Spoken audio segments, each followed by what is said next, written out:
Hello friends, आज मैं आपके साथ चर्चा करूंगी इंडस्ट्रियल रिलेशन, औद्योगिक संबंधों की। औद्योगिक संबंधों के बारे में सर्वप्रथम हम ये जानने का प्रयास करेंगे कि ये किससे संबंधित है। तो जैसा कि नाम से ही स्पष्ट है कि औद्योगिक संबंध यानी उद्योग में होने वाले संबंधों के बारे में। उद्योग में जो आपसी संबंध होते हैं, उद्योग में आपसी संबंध किसके बीच में हो सकते हैं? तो लेबर, श्रमिक और मैनेजमेंट, प्रबंधन के बीच में। और इंडस्ट्रियल रिलेशन एक ऐसा टर्म है जिसके अंतर्गत हम ये समझने का प्रयास करते हैं, ये एक स्टडी है।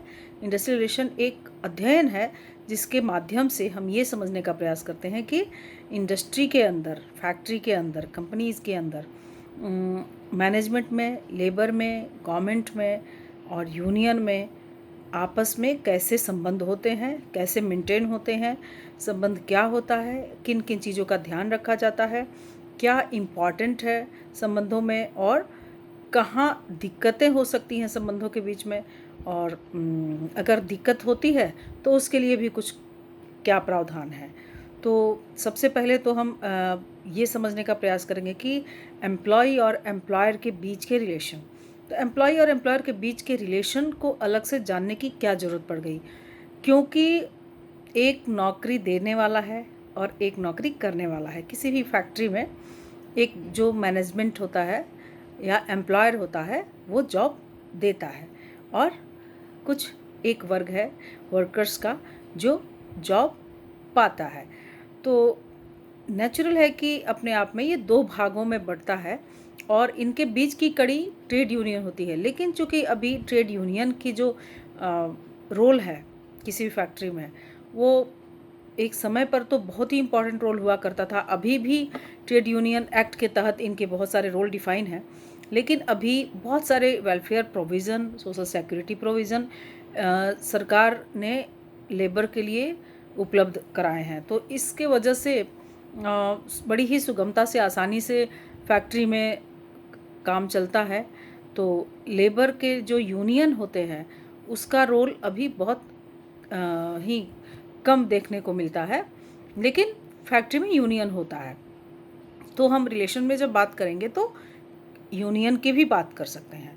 तो लेकिन मूल रूप से मैनेजमेंट और वर्कर्स के रिलेशन की ही बात की जाती है इंडस्ट्रियल रिलेशन में। उसके अतिरिक्त गवर्नमेंट, नॉन गवर्नमेंट, मार्केटिंग, बहुत सारे रिलेशंस देखे जाते हैं। लेकिन मूलतः जो फैक्ट्री इंडस्ट्रियल रिलेशन की जब बात करें तो हम साधारणतया मैनेजमेंट और लेबर की बात करते हैं।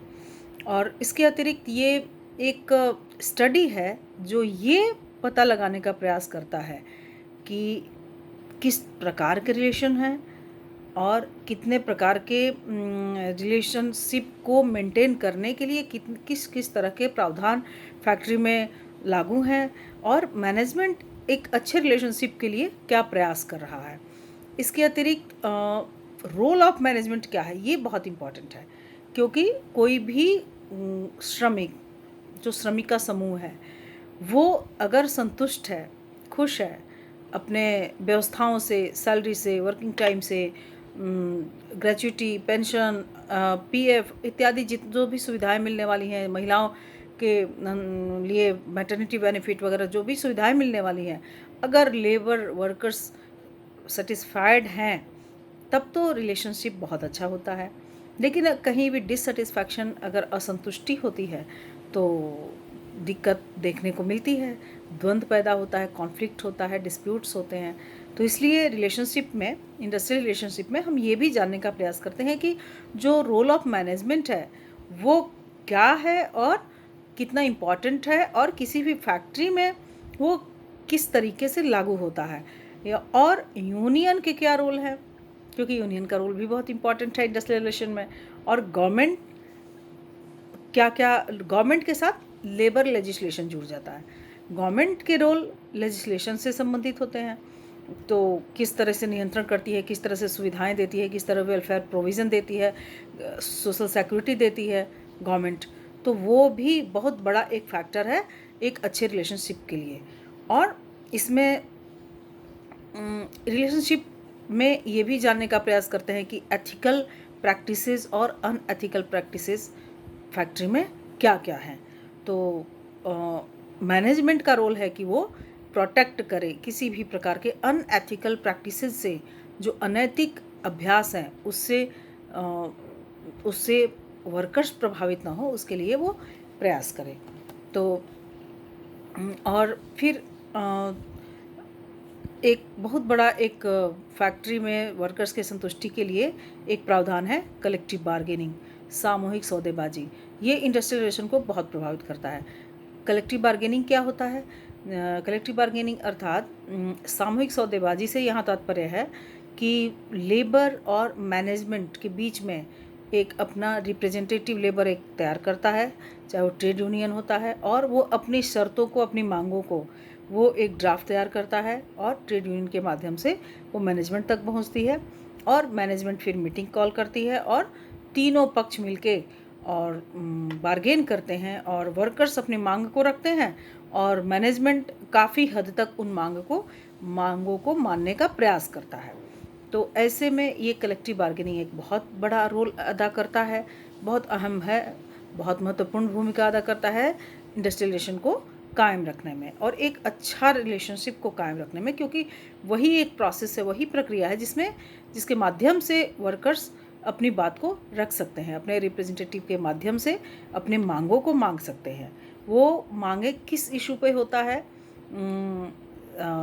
कार्य के घंटे पे हो सकता है, वेलफेयर प्रोविज़न पे हो सकता है, ग्रेजुइटी के लिए हो सकता है, पेंशन के लिए हो सकता है, लीव छुट्टी के लिए हो सकता है, और कुछ वेलफेयर में जैसे हाउसिंग की भी डिमांड रहती है, एजुकेशन की डिमांड रहती है, रिक्रिएशन की डिमांड रहती है, फैक्ट्री के अंदर की सुविधाएं, कैंटीन वगैरह की सुविधाएं के लिए वो अपनी मांग रख सकता है।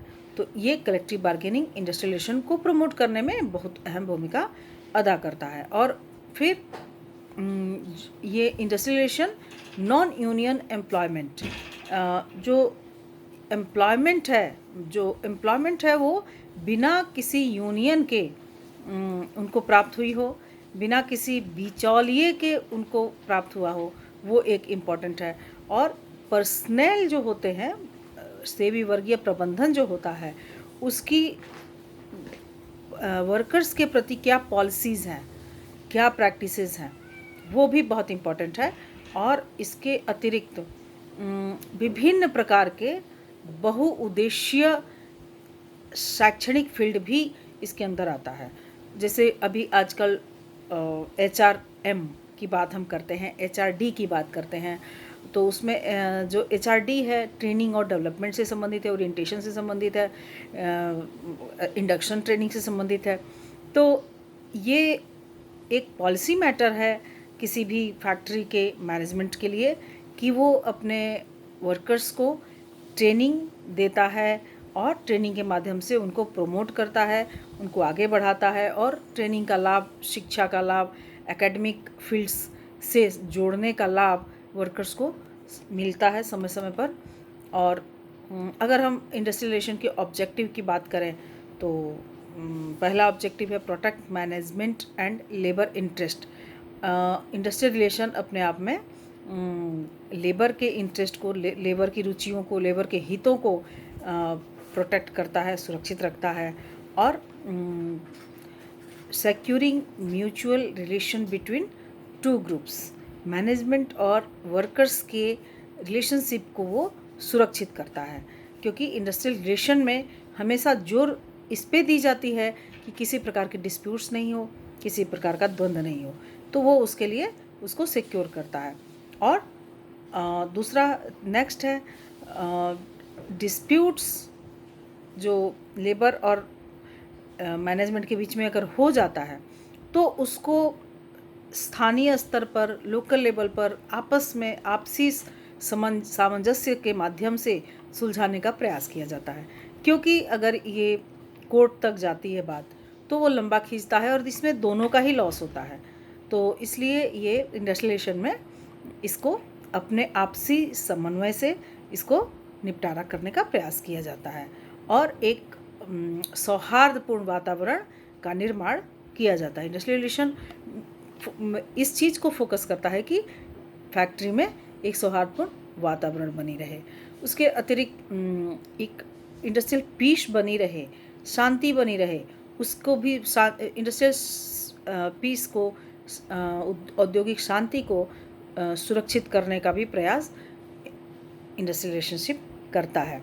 और ये अपने आप में एक डेमोक्रेटिक मेथड है, प्रजातांत्रिक पद्धति है, क्योंकि इसमें सभी के साथ न्याय होता है, सभी के हितों का ध्यान दिया जाता है, सभी के सुखों का ध्यान दिया जाता है, सभी के खुशियों का, सभी के परिवार की खुशियों का ध्यान दिया जाता है, जिससे लेबर सेटिस्फाइड होकर अपने आगे का काम करे। और इसके अतिरिक्त एक इकोनॉमिक कंडीशन को सुधारने का प्रयास निरंतर जारी रहता है, सतत जारी रहता है।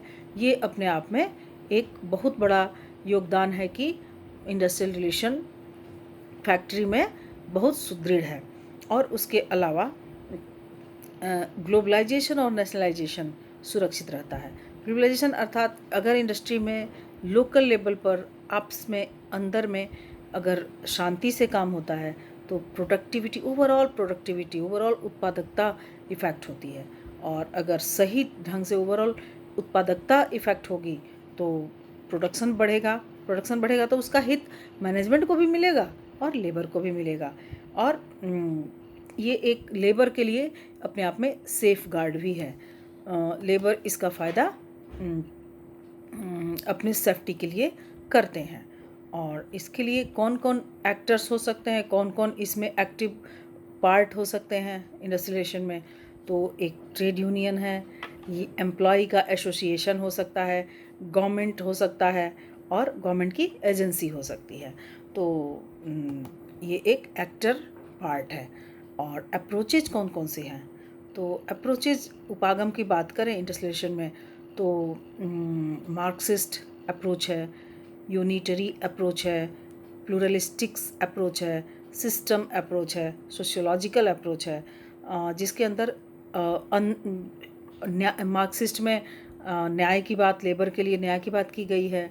प्लूरलिस्टिक में सभी को साथ लेके चलने की बात हम जैसे करते हैं। सिस्टम अप्रोच में हर चीज़ को सिस्टम एक बना दिया जाए तो डिस्प्यूट्स की संभावना कम हो जाती है। उसके अलावा सोशियोलॉजिकल अप्रोच में जो आपसी संबंध समूह के माध्यम से, संस्था के माध्यम से, अपने संगठन के माध्यम से एक वातावरण बनाने का काम किया जाता है। इसके अतिरिक्त कितने प्रकार के होते हैं लेबर रिलेशनशिप, तो